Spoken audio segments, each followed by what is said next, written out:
lagi Bocawi sore munyak-munyuk jadi komandan Banser korupsi, malu-maluin, memalukan keluarga besar Nahdlatul Ulama. Dia nggak bisa menjaga marwah bapaknya, amannya yang dihormati kaum Nahdliyin se-Indonesia. Bapaknya memberi contoh baik, neneknya memberi contoh baik, mbahnya pengarang kitab Al-Ibris, tafsir. Fotonya malah korupsi malah dana haji loh. Dia bisa lari ke luar negeri. Dia bisa menyingkir dari sanksi hukum manusia. Tapi persoalannya adalah ongkos haji. Ongkos haji itu adalah prasyarat untuk melaksanakan rukun Islam kelima. Karena dikorupsi membuat ratusan ribu, puluhan ribu jamaah haji tidak bisa melaksanakan kewajibannya, melaksanakan syariat. Dia nggak bisa nanggung kejaran dosa akhirat. Kalau dosa dunia bisa dia bisa nyuap sana nyuap sini, bisa lari ke Vatikan kemana minta suaka. Makanya bermesraan dengan Vatikan karena ada nama internasional. Tujuannya cuma satu, untuk cari peluang agar bisa selamat dari pelariannya. Kalau saya lebih baik mendapatkan balasan di dunia daripada di akhirat. Kalau udah balasan di dunia selesai.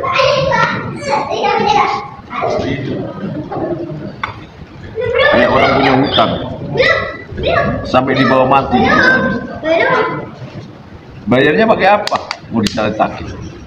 Kalau punya hutang nggak bisa bayar, itu amalan-amalannya dia diberikan kepada yang ngutangi, palanya dia diberikan kepada yang ngutangi, sementara dosanya yang diutangi diberikan kepada yang ngutang. Sama dengan ini, kalau dana haji yang harusnya menjadi maslahat bagi kesejahteraan kaum muslimin, duitnya dikumpulkan dari rupiah 2 rupiah.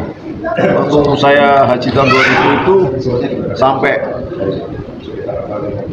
jualan menabung sampai 20 tahun. Karena apa? Karena dia jualan bakso dari rupiah 2 rupiah. Nah, dana yang terkumpul kemudian dibawa kabur, enak sekali.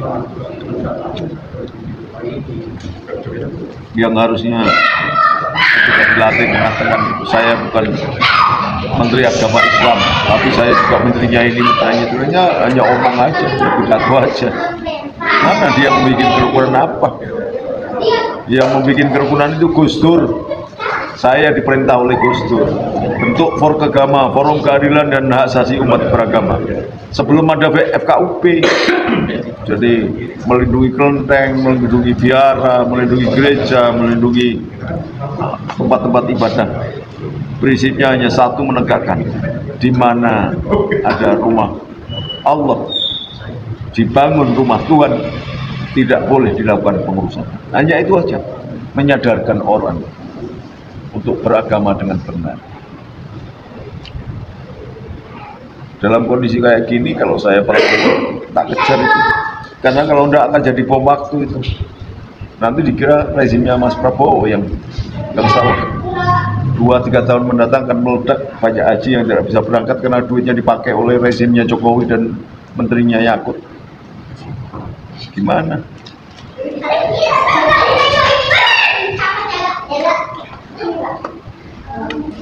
Sebenarnya Menteri Agama itu tidak perlu korupsi, ada udah kaya. Saya itu pernah menjadi Direktur Mekatama Raya zaman Mas Tommy Soeharto. Itu hanya memasukkan duit ke Lipo aja setiap bulan saya 1,7 miliar.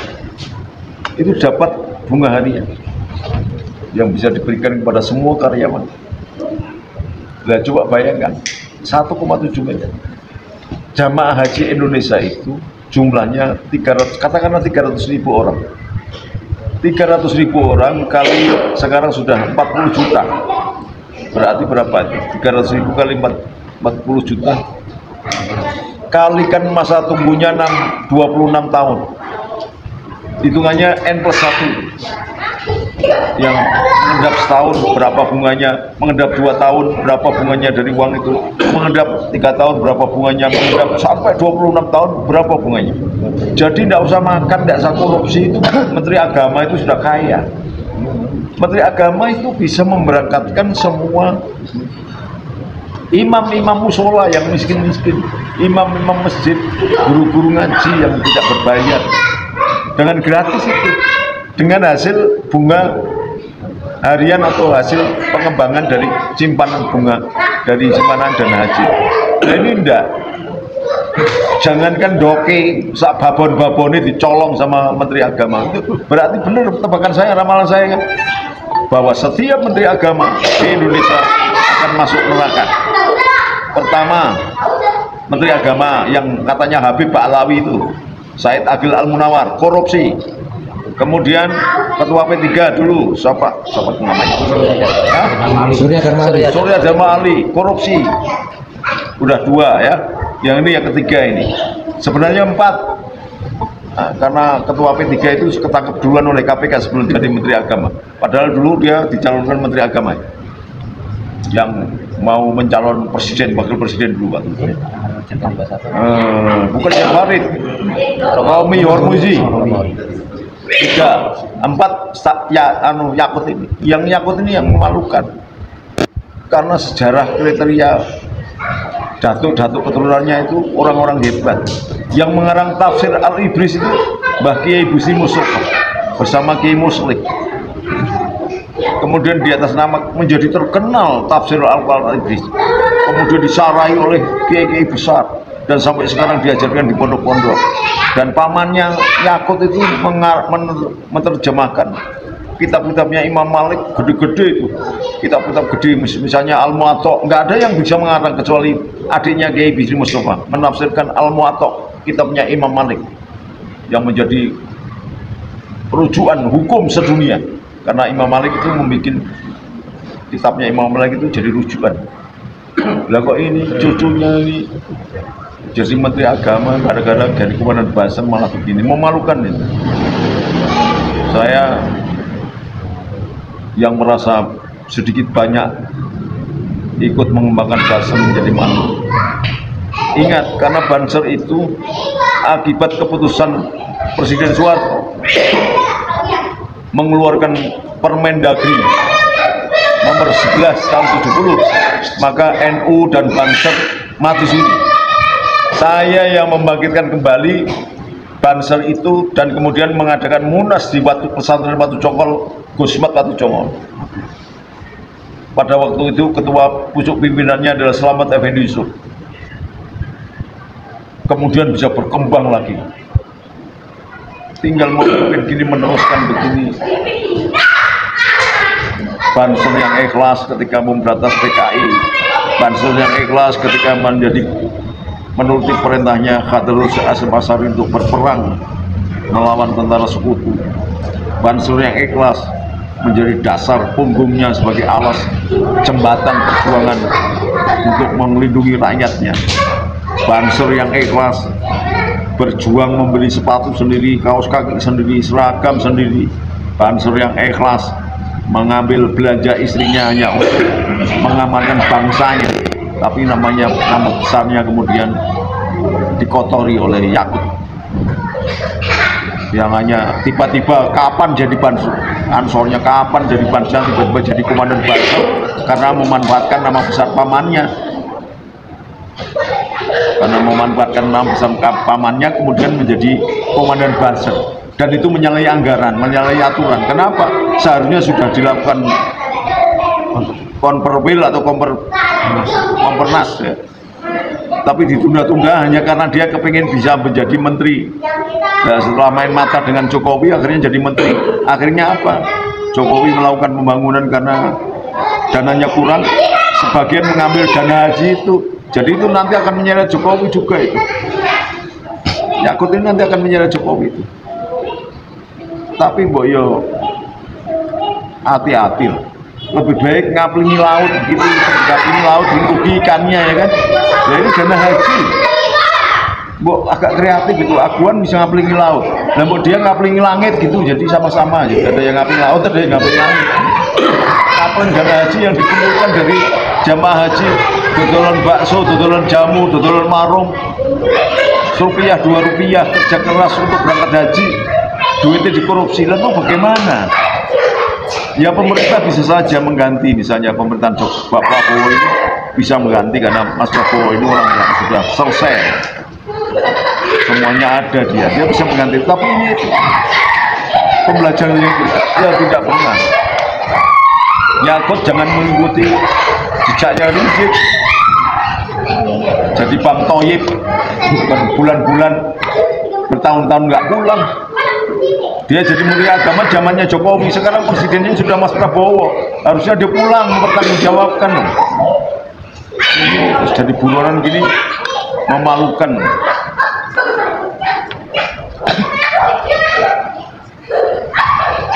Mbok garang tanggung jawab, kalau pidato aja di atas podium kayak ya gitu, tapi yai luput. Harusnya kalau ngomong garang tanggung jawab, atasi, jangan mengorbankan orang.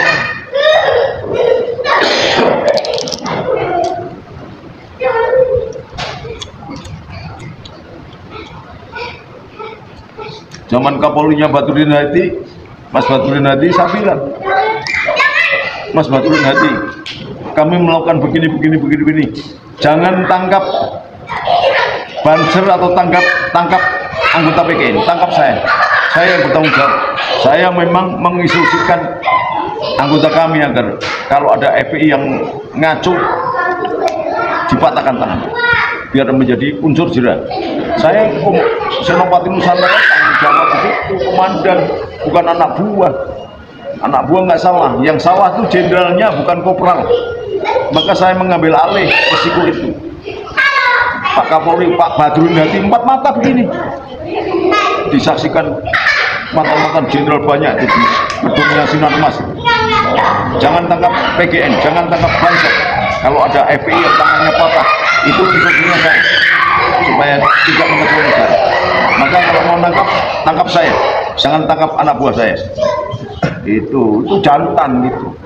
Nah kalau gini nih korupsi terus lari ngejoki pamane yang orang baik, nggak pesawat, jadi kacau.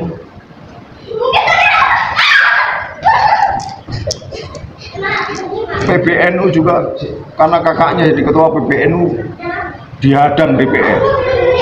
Mau diadakan pansus, dihadang oleh PBNU.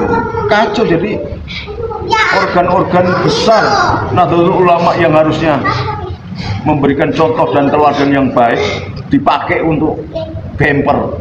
Nggak benar. DPR RI akhirnya nggak jadi membuat pansus. Harusnya kan terpisah. Kakaknya jadi ketua NU, ya sudah ketua NU. Adiknya jadi menteri agama, ya sudah jadi menteri agama. Jangan kemudian melindungi gitu, NU jadi bempernya depak karena menterinya melakukan korupsi, kan nggak benar. Akhirnya menempeli dosa kepada semua anggota Nahdlatul Ulama. Yang tidak berdosa jadi ikut berdosa. Ini nggak tanggung jawab ini. Kalau sudah berani berbuat harus tanggung jawab. Itu namanya cengli, namanya jantan. Konsekuen gitu. Wah,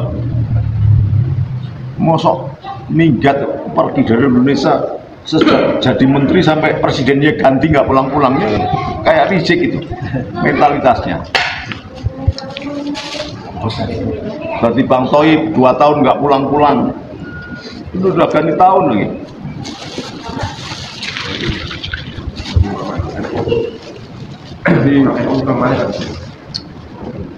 Gus Yakut yang jantan lah, kayak badanmu gede gitu, ternyata mentalmu hanya kecil, malu-maluin Banser Indonesia. Banser itu didirikan, dibentuk oleh para pejuang-pejuang yang tanpa pamrih, tidak butuh jabatan. Mana ada komandan Banser yang jadi menteri? Nggak ada.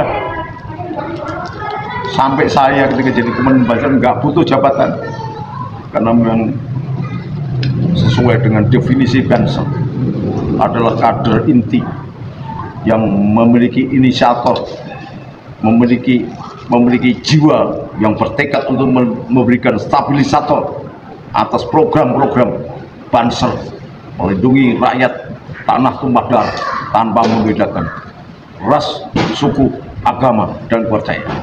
Sama sekali definisi itu tidak melibatkan kecurangan. Jadi jangan kotori Banser. Kamu sudah menikmati rental dari jabatan Banser. Pulang, tanggung jawabkan. Jangan bawa-bawa Banser jadi nama jelek. Hadapi. Kalau tidak korupsi, hadapi. Saya senang itu. Berarti kamu bisa mengatakan bahwa dirimu bersih. Dan layak memang kamu harus bersih. Karena kamu anak ulama, mbahmu ulama, pamanmu ulama. Jangan kemudian menipu tai sambil minggat di luar negeri. Ya, Mas Yakut, badanmu gede, wajahmu garang, harusnya jantan, jangan pengecut gitu. Saya nggak pernah mendidik Banser untuk pengecut. Saya mendidik Banser untuk tanggung jawab dan berani di depan, mengambil risiko, bukan malah menghindar. Nggak ada yang namanya avoidant atau menghindar,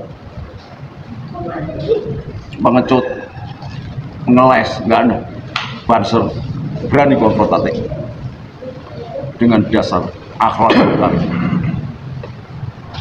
Ini nanti akan menjadi buruk bagi keluarga besar Nahdlatul Ulama kalau Anda tidak pulang dan tidak segera mempertanggungjawabkan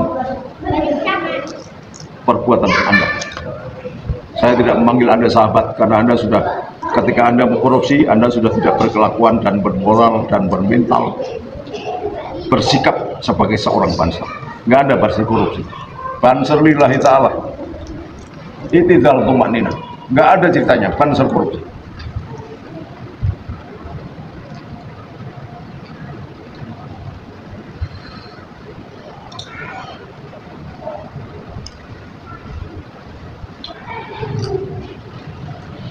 Tunjukkan seperti Ketua Ansor sebelummu, Nusron Wahid, ketika dia menjabat menjadi Menteri ATR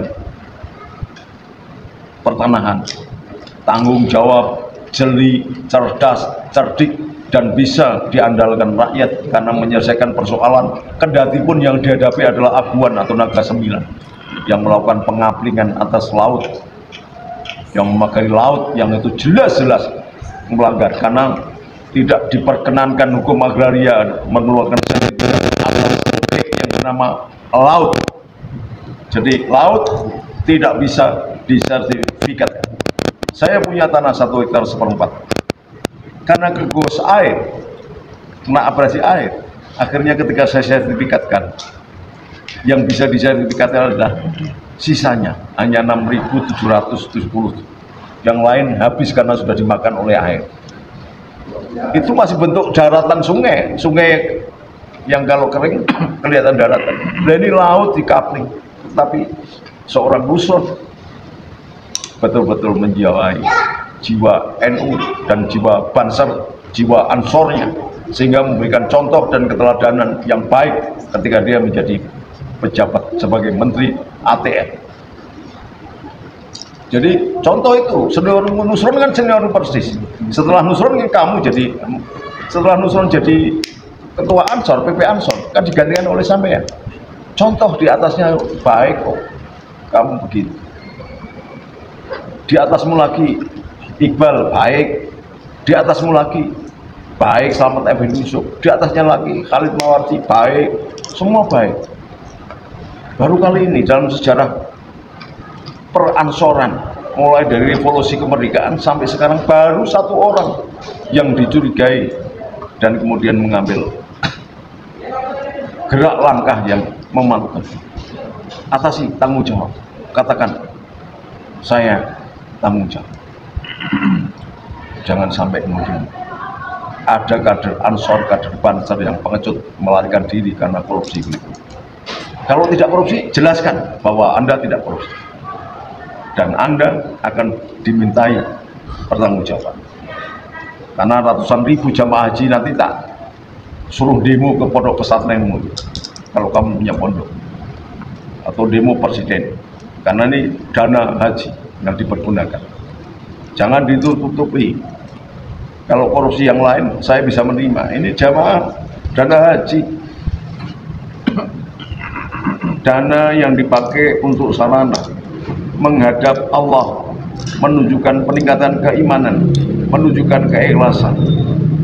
Kok kamu bajak membuat sekian ratus ribu orang yang mau berangkat haji jadi terlambat? Berapa sudah jamaah haji yang harus membayar sekian kali lipat karena diproyekkan harganya visa sampai edan-edanan? Itu hanya jamaah haji Indonesia saja, karena manajemen Mekah yang amburadul itu justru dimanfaatkan oleh menteri agamanya ini untuk melakukan korupsi. Naudzubillah min dzalik. Memalukan. Beberapa periode menteri agama dipegang oleh organisasi anggotanya Muhammadiyah, nggak ada ceritanya begini.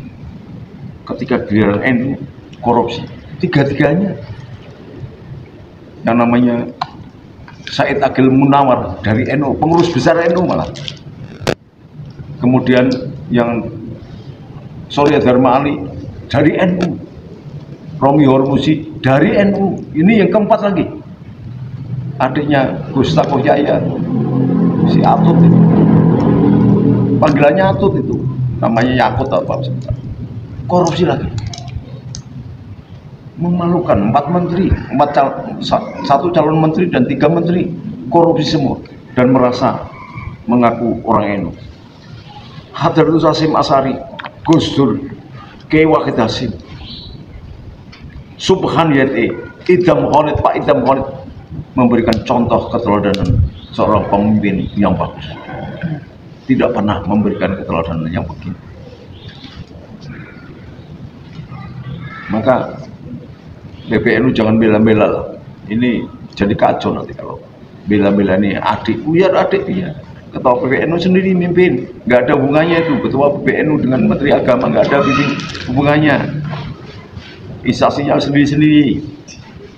PBNU itu tidak terikat, bukan bawahan Jokowi, bukan bawahan negara, netral, berdiri mandiri. Departemen Agama itu bawahan kabinetnya Jokowi, kabinetnya Presiden. Berbeda sama sekali. NU memiliki kemerdekaan berbuat, bertindak, berpikir dan melakukan gerak pembangunan perjuangan untuk membuat bangsa Indonesia menjadi baik, sementara Departemen Agama melaksanakan instruksi dan program-program yang sudah disepakati menteri dan disetujui presidennya. Jalankan aja. Berbeda. NU bukan anak buahnya Jokowi, NU bukan anak buahnya presiden. NU adalah yang punya presiden, NU yang punya negara ini, NU yang punya jamaah, NU yang punya rakyat ini, yang senantiasa mempercayakan gerak pembangunannya kepada negara. Jadi jangan dibalik-balik dan jangan dicampur adukkan. Negara jadi kacau, keadaan begini nanti akan jelek terbawa-bawa kemana-mana. Ya, Mas Yakut, pulang, tanggung jawab, jangan lari kemana-mana. Assalamualaikum warahmatullahi wabarakatuh.